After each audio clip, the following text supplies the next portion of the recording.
빌립보서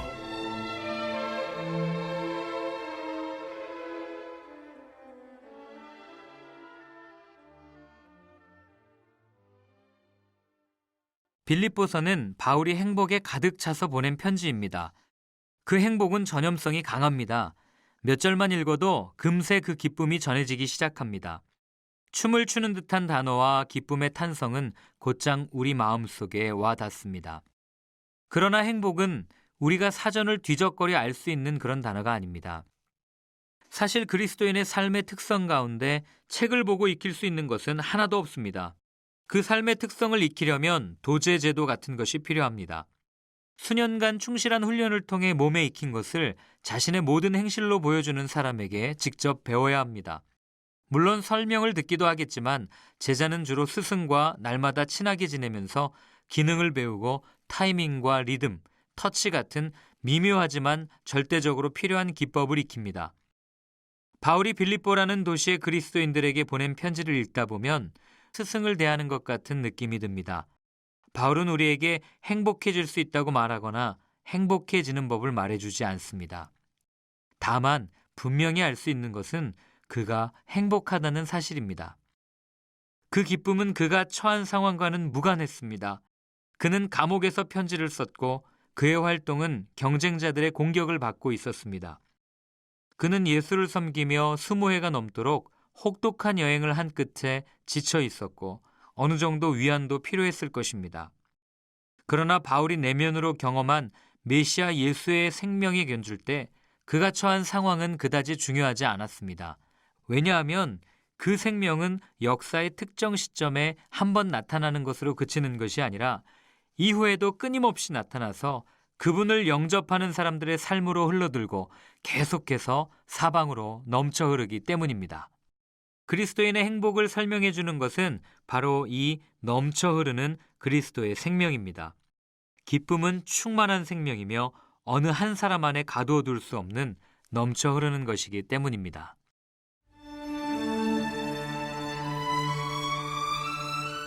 일장 그리스도 예수의 헌신된 종인 바울과 디모데는 예수를 따르는 빌립보의 모든 이들과 목회자와 사역자들에게 이 편지를 씁니다. 우리는 하나님 우리 아버지와 우리 주 예수 그리스도께서 주시는 은혜와 평화로 여러분에게 문안합니다.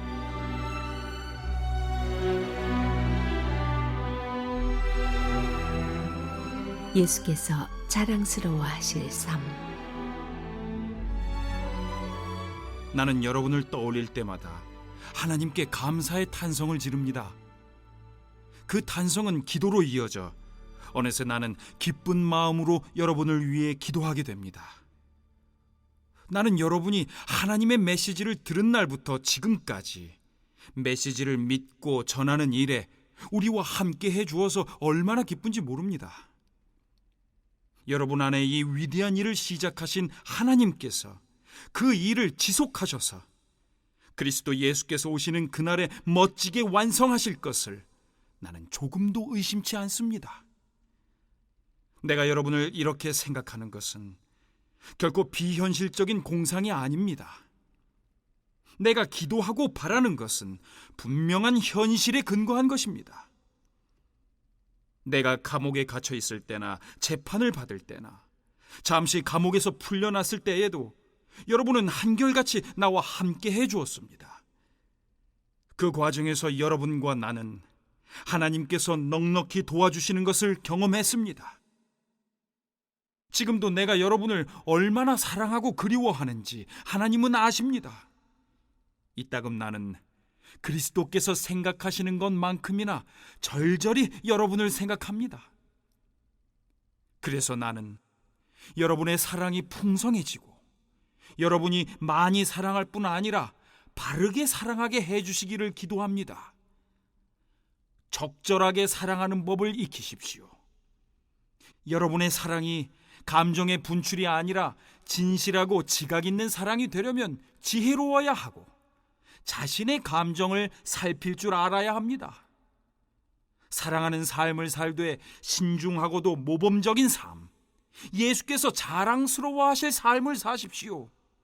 그것은 영혼의 열매를 풍성히 맺고 예수 그리스도를 매력적인 분으로 만들며 모든 이들로 하여금 하나님께 영광과 찬송을 돌려드리도록 하는 삶입니다.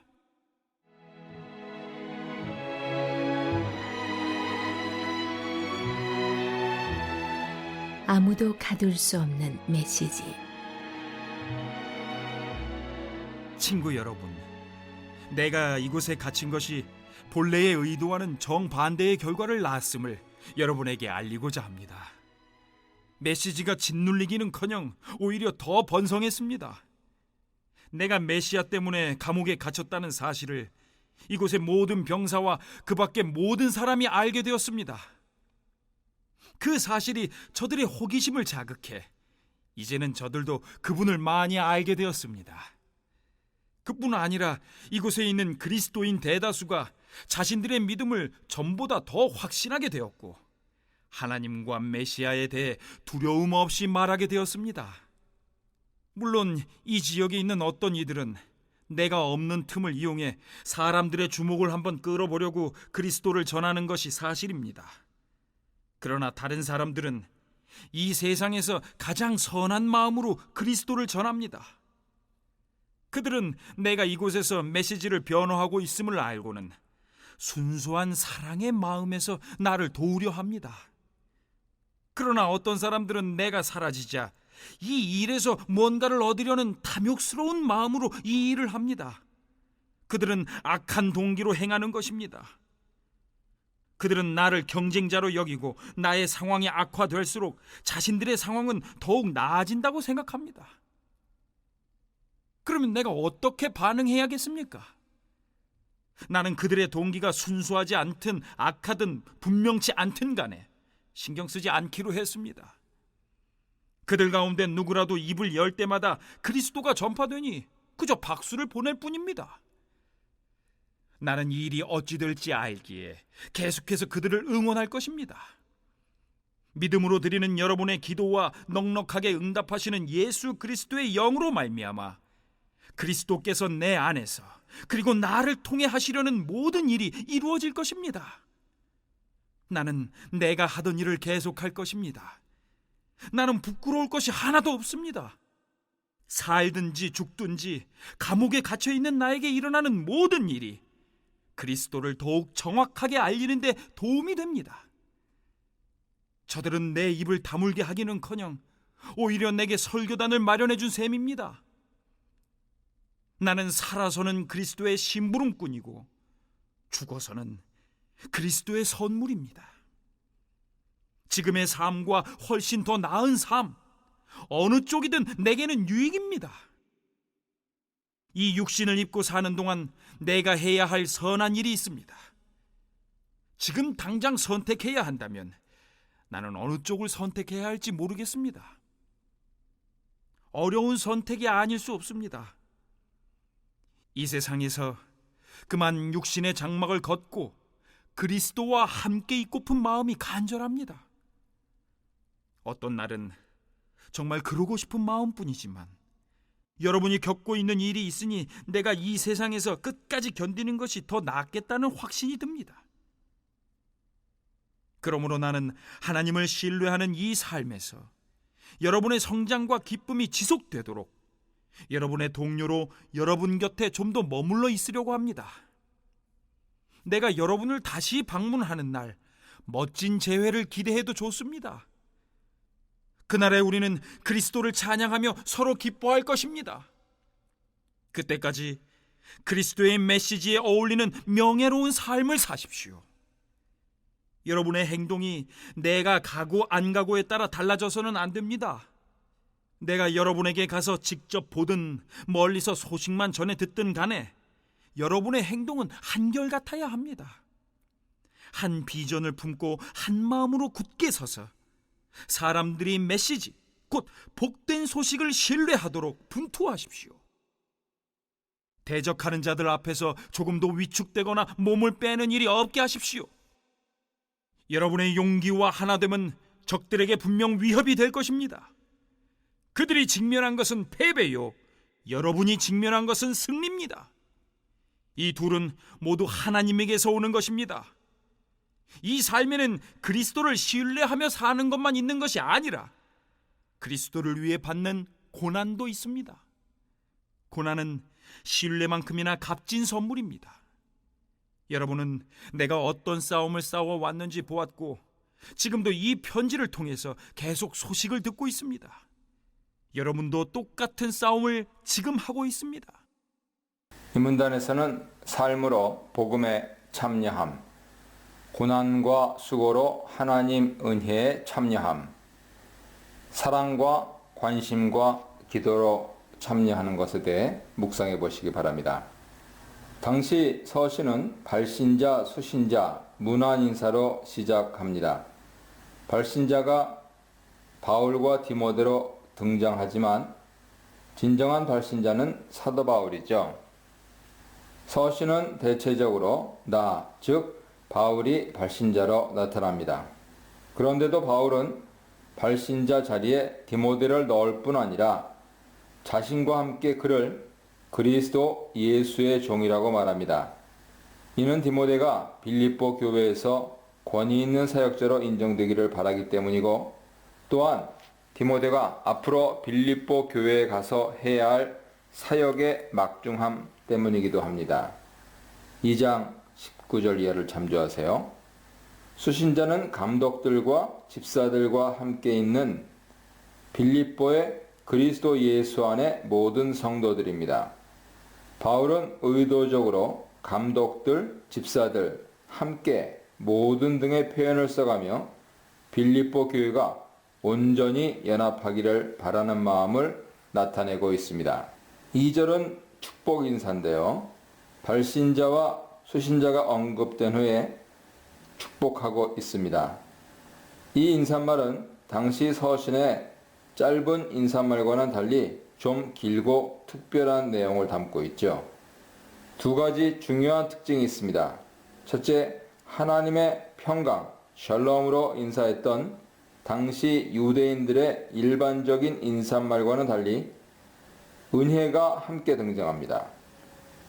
둘째, 은혜와 평강의 근원으로 하나님 아버지만 언급하지 않고 예수 그리스도까지 언급됩니다. 이런 특징은 바울이 예수님을 하나님과 동등된 분으로 보고 있다는 시각을 잘 보여주죠. 이런 독특한 인사는 빌립보서뿐만 아니고 다른 바울 서신에도 빈번히 나타납니다. 바울은 빌립보 교회를 생각할 때마다 자신의 하나님께 감사 기도를 드린다고 말합니다. 이 말은 바울이 빌립보 교회를 생각할 때마다 기도한다는 뜻일 수도 있고, 바울이 기도할 때 빌립보 교회를 떠올리며 감사 기도를 한다는 뜻일 수도 있습니다. 4절 표현에 비추어 보면 후자일 가능성이 더 커 보입니다. 바울은 자신이 어떤 식으로 기도했는지 두 개의 분사를 사용하여 묘사합니다. 간구하며 4절, 확신하는 6절. 한편으로는 빌립보 교회를 위해 간절히 구하면서 또 한편으로는 구하는 내용이 이루어질 것을 확신하며 기도합니다. 빌립보 교회는 바울과 여러 면에서 함께하는 교회였기에 바울은 빌립보 교회를 생각하며 기도할 때 기쁨으로 간구할 수 있었습니다. 그 간구 내용이 무엇인지는 명확히 파악하기 힘들지만 9절에서 11절은 그 내용이 의의 열매를 온전히 맺는 것과 관련되었음을 추측해 합니다. 바울은 그런 열매를 맺게 하는 분이 궁극적으로는 하나님 아버지이심을 밝힙니다. 하나님께서는 빌립보 교회 안에서 착한 일을 이미 시작하셨고 지금도 이루어 가시고 결국 그리스도 예수의 날까지 이루실 것입니다. 바울은 빌립보 교회에 이런 일이 확실하게 이루어져 가고 있음을 확신하며 감사 기도를 드리고 있습니다. 7절은 3절로 6절의 감사 기도가 마땅한 이유를 제시합니다. 이렇게 생각하는 것, 개역개정은 이와 같이 생각하는 것으로 번역됐는데요. 바울이 빌립보 교회를 염두에 두며 하나님께 감사드리는 것을 가리킵니다. 바울은 이러한 감사가 적절하다고 말하죠. 빌립보 교회가 어려움을 무릅쓰고 바울과 함께하고 있기 때문입니다. 빌립보 교회는 로마 황제 앞에서 위험한 재판을 받고 있는 바울을 외면하지 않고 적극적으로 돕고 있습니다. 에바브로디도 편에 경제 후원금을 보냈을 뿐 아니고 에바브로디도가 재판받는 바울을 옆에서 돕도록 했습니다. 바울의 복음이 자칫하면 반제국 선동운동으로 오해받을 수 있었기 때문에 바울을 돕는 행동이 쉬운 일은 아니었죠.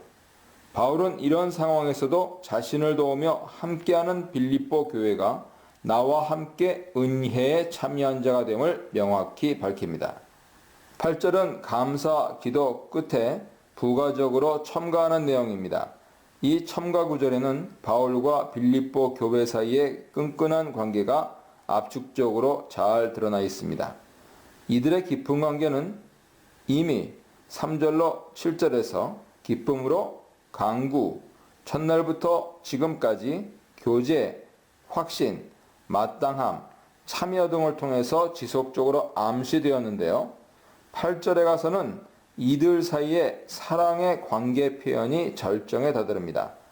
바울은 여기서 빌립보 교회를 향한 자신의 마음을 강렬하게 드러내지요.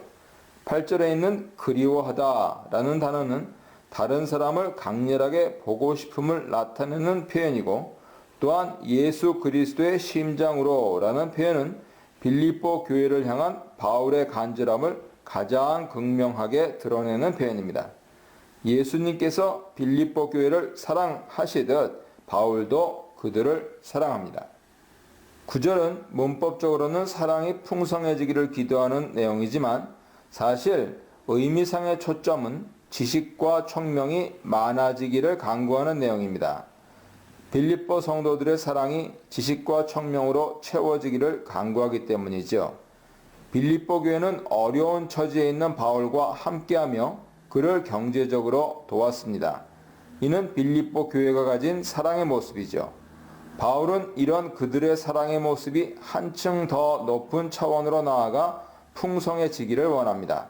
교회가 어렵고 복잡한 상황에서 바른 판단을 할 수 있는 지식과 총명을 갖게 되어 더욱 온전한 사랑의 삶을 갖기를 간구합니다. 10절, 11절에서는 바울이 지식과 총명을 간구하는 이유가 세 단계로 나타나는데요.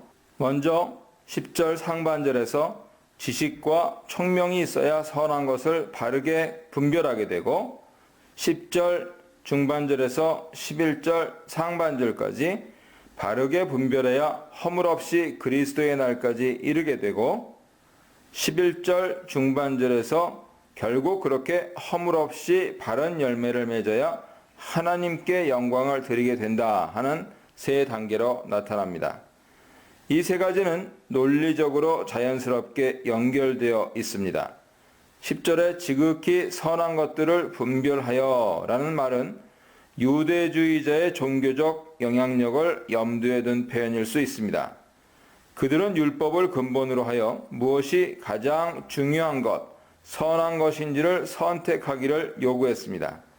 바울은 빌립보서 3장에서 유대주의자들의 공격에 반대하여 가장 중요한 것은 그리스도 안에서 발견되는 것이라 주장합니다.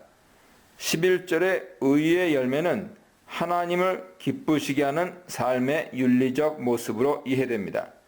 이 표현이 구약 성경에서 하나님을 기쁘시게 하는 삶의 모습을 뜻하는 것으로 사용되었을 뿐만 아니고 10절 중반절에 진실하고 허물없는 삶의 모습을 더 적극적으로 표현한 것이기 때문입니다. 이 문단에서는 바울의 마음, 복음만 전해진다면, 그리스도만 존귀해지시면, 교회 성도들에게 유익하기만 하다면 이라는 이 마음을 묵상해 보시기 바랍니다. 12절은 12절로 18절의 도입입니다. 바울은 자신이 재판받고 있는 상황을 어떻게 해석하고 있는지 13절로 17절에서 설명하는데, 그런 설명이 앞서서 먼저 12절에서 자신의 판단 방향이 사뭇 다르다고 말합니다. 바울이 당한 일은 복음 때문에 감금되어 재판받고 있는 사건을 가리킨 듯합니다. 복음 사역자인 사도 바울이 감금되었다 언뜻 보면 복음 전파의 장애로 보일 것이죠. 하지만 바울은 도리어 라는 말로 전혀 다른 시각에서 자신의 상황을 보도록 요구합니다. 복음 전파가 지체되거나 방해받은 것이 아니라 도리어 복음 전파에 진전이 있었다고 해석합니다. 독특한 이러한 해석은 자연히 독자들로 하여금 그 다음 말이 무엇인지 귀 기울이게 만들고 있죠.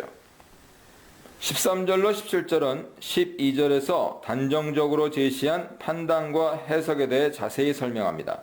바울은 두 가지 점을 얘기하는데요. 먼저 13절, 14절에서 하나를 얘기하고 15절, 17절에서 다른 하나를 말합니다. 그래서 두 가지 증거를 제시합니다. 13절, 14절은 첫 번째 요점을 자세히 설명하죠. 바울이 갇혀서 재판받는 과정에 바울 주위의 형제들 대다수가 오히려 함께 연합하여 복음을 말하는 일에 적극적으로 참여하게 되었다는 것입니다. 로마 제국이 황제를 신의 아들로 숭상하고 있는 상황에서 바울이 전한 하나님의 아들의 복음은 자칫하면 반로마적 선동으로 오해받을 소지가 있습니다. 이런 상황에서 로마 교회가 바울 편에 서기는 쉽지 않았지요. 하지만 바울이 갇혔음에도 불구하고 황제의 친위대뿐 아니고 주변의 로마 사람들에게 바울 복음이 전달되는 것을 본 교회 형제들은 담대함을 가지고 바울 편에 서게 되었습니다. 바울은 이런 점을 매우 강렬하게 표현합니다. 그래서 그들은 겁없이 담대함으로 바울을 변호하는 편에 섭니다. 15, 17절은 12절에서 바울이 복음의 진보라고 판단한 것에 대한 두 번째 증거를 제시합니다. 그 증거는 교회 형제들을 통해서뿐 아니라 반대하는 사람을 통해서도 결국 복음이 증거되고 있다는 점이죠. 바울은 바로 이 점에서 자신의 매임으로 얻을 수 있는 두 번째 효과를 발견했다 해석합니다. 바울을 반대하는 자가 결국 복음을 전하는 일에 함께 참여한 셈이 되었다는 것이죠. 이 구절들은 요약, 설명이란 논리 구조로 짜여 있습니다. 15절은 상반된 두 그룹 사람들 모습을 소개하지요. 요약 부분인데요. 한쪽은 투기와 분쟁으로 또 한쪽은 선의로 그리스도를 전파합니다. 이어 16, 17절에서 15절에 제시된 두 그룹의 모습을 풀어 설명하되 특별히 두 그룹의 내면적 의도를 부각시켜 말합니다. 한쪽은 바울을 도우려 하고 다른 한쪽은 바울을 박해하려고 합니다. 15절이 두 그룹의 외면적 모습을 간략히 설명했다면 16, 17절은 그것과 함께 내면적인 의도, 즉 설명을 하고 있는 것입니다. 15절로 17절은 이렇게 수사학적으로는 교차 대조 구조로 잘 구성되어 있습니다. 여기에 제시되는 두 그룹은 서로 대결하고 있는 것으로 보는 것이 적절합니다. 선의 그룹은 14절에 언급된 형제들이고 투기와 분쟁 그룹은 아마도 바울을 박해하려는 유대주의자 그룹으로 판단됩니다. 바울이 이 두 그룹을 15절, 17절에서 대조하는 이유는 아마도 바울의 재판 법정 상황에서 변호하는 측과 고소하는 측의 주장을 반영한 것으로 생각됩니다. 18절은 1차적으로 15절로 17절을 정리하는 성격을 지닙니다. 바울의 재판에 영향을 주려는 두 그룹의 입장을 소개하며 그들의 말이 결국 복음을 전하는 효과가 있다고 합니다. 18절은 그런 판단의 초점이 무엇인지를 명확히 말하는데요. 그런데 15절 중반절과 16절에 나타난 선의의 사람들은 또한 13절, 14절에서 함께 연합하여 주의 말씀을 말하는 이들입니다. 따라서 자연히 18절 내용은 13, 14절 내용을 일면 포함하고 있죠.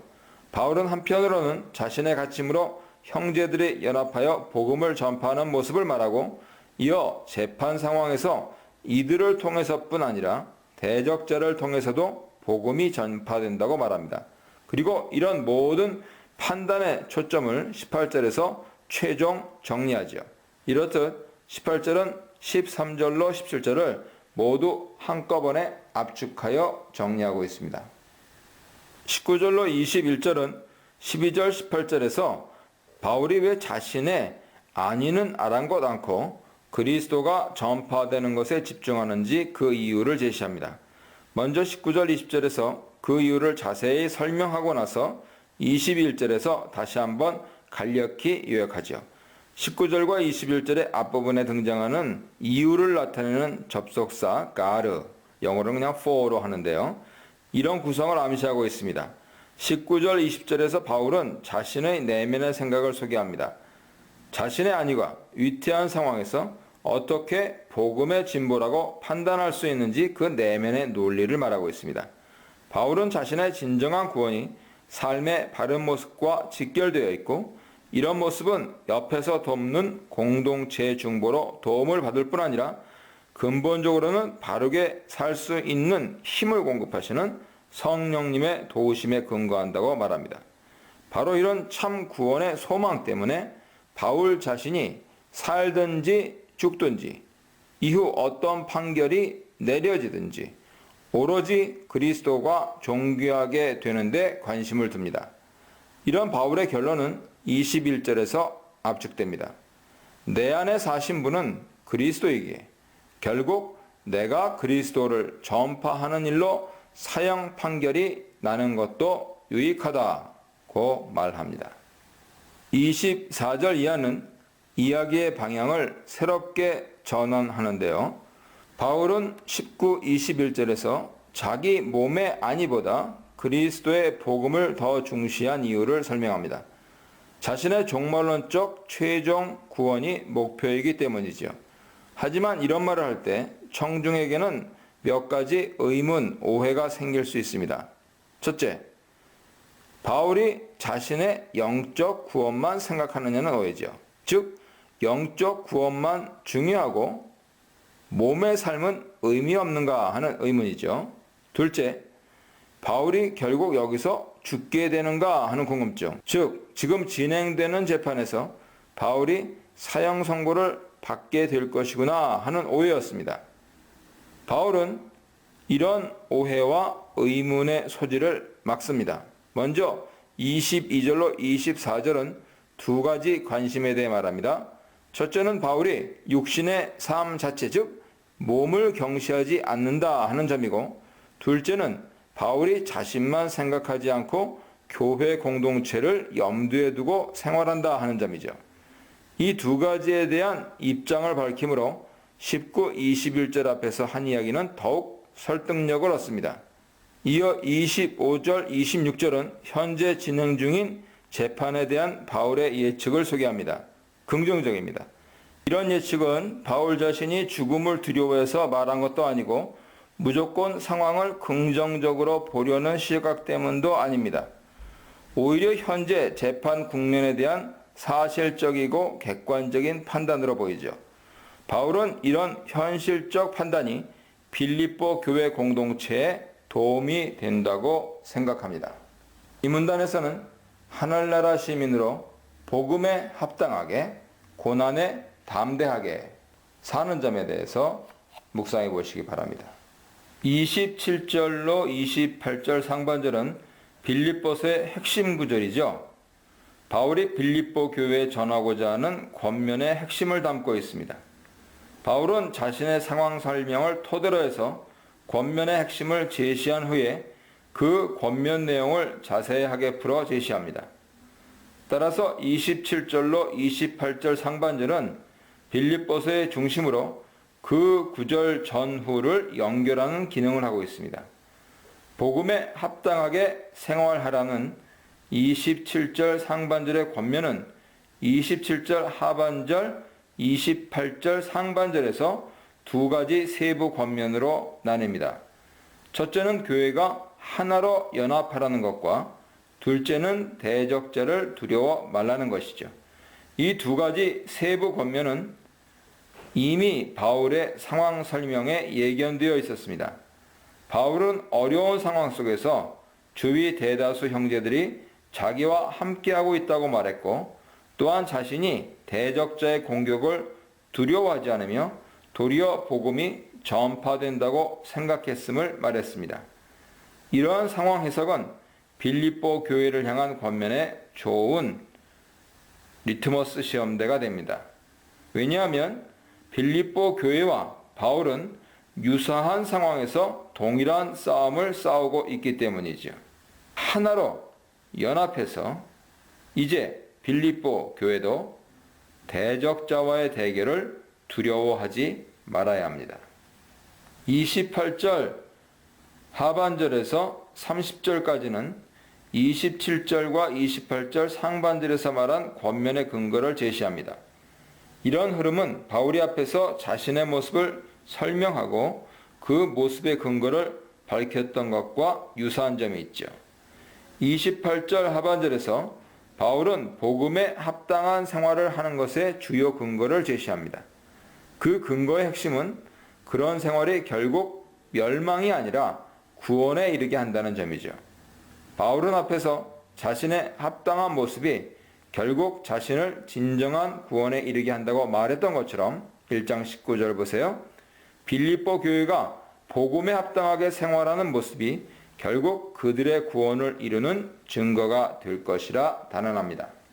29절로 30절은 28절 하반부에 이어서 권면의 추가 근거를 밝힙니다. 바울은 권면의 배경을 두 가지로 말하면서 권면의 정당성을 강조하지요. 29절은 고난의 필요성이고 30절은 싸움의 유사성입니다. 29절은 빌립보 교회가 부딪힐지 모르는 고난을 내다보며 그 고난이 한편으로는 필요한 것임을 말합니다. 30절에서 바울은 자신의 권면이 결국 자기의 처지와 빌립보 교회의 처지 사이에 공통적으로 존재하는 상황에 근거한다는 점을 말합니다. 따라서 이 말은 바울이 왜 12절로 26절에서 길게 자신의 이야기를 했는지에 대한 의문을 분명히 풀어줄 뿐 아니라 세부 권면의 성격 또한 제시해 주죠.